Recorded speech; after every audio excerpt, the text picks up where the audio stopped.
may kahulugan sa bar graph, pie, kahalanayan, at iba pa. Pero bago tayo pumunta sa ating bagong aralin, nais ko sanang malaman kung ano ba ang napag-aralan natin noong nakaraang linggo. Ano ba yung napag-aralan natin noong nakaraang linggo? Anong napag-aralan natin? Yes? Okay, paksa.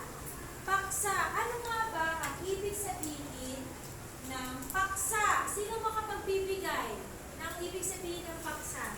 Ang paksa ay ang pangunahing tema sa isang talata o pangungusap. Ulitin mo nga na. Ang paksa ay Ang paksa ay ang pangunahing tema sa isang talata o pangungusap. okay. Pangunahing tema. Yan yung tinatawag nating paksa. Sabay-sabay nga pong basahin. Paksa ay ang pangunahing tema sa isang talata. Magaling. Basahin ang sumusunod na pangungusap. Suriin kung ang nakasaad ay angkop sa gawain sa pagbibigay ng paksa. Lagyan ng check sa banda kung ito ay tama at X naman kung mali. Sino ang makapagsasagot ng unang bilang? Basahin at sagutan. Sasabihin lang kung tama o mali. Yes, Banyares. Ang paksa ay ang pangunahing tinatalakay sa kwento o usapan. Tama. Tama. Okay, pangalawang bilang. Yata. Malaman ang tao o bagay at pangyayaring pinag-uusapan sa kwento at usapan. Tama. Tama. Okay. Pangatlong bilang. Pangatlong bilang. Paterna.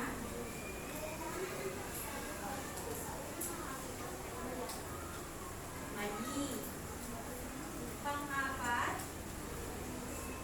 Pang-apat po. Yes.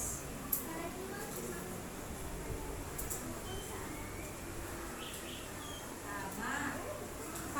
Panglimang bilang. Ibang kamay naman. Yes.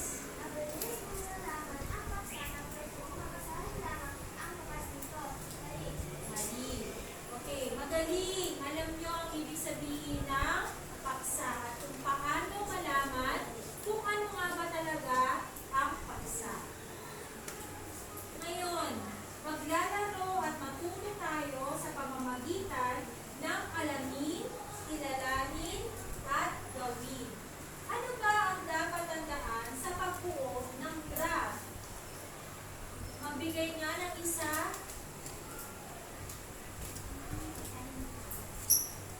Alamin.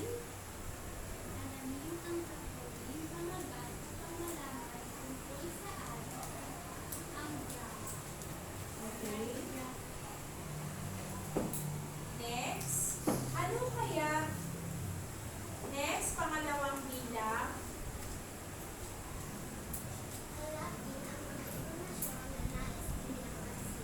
Pangatlong bilang.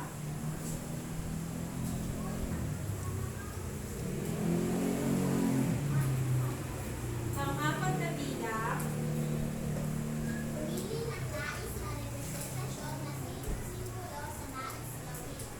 Okay, so tatandaan natin ang mga yan bago tayo gumawa ng isang graph o talahanayan. Bago tayo pumunta sa ating gawain, nais kong malaman kung alam niyo ba ang salitang ito na may kinalaman sa paggawa ng graph. Yes. Datos. Tama ba, mali? Ano ang ibig sabihin ng datos? Sino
5.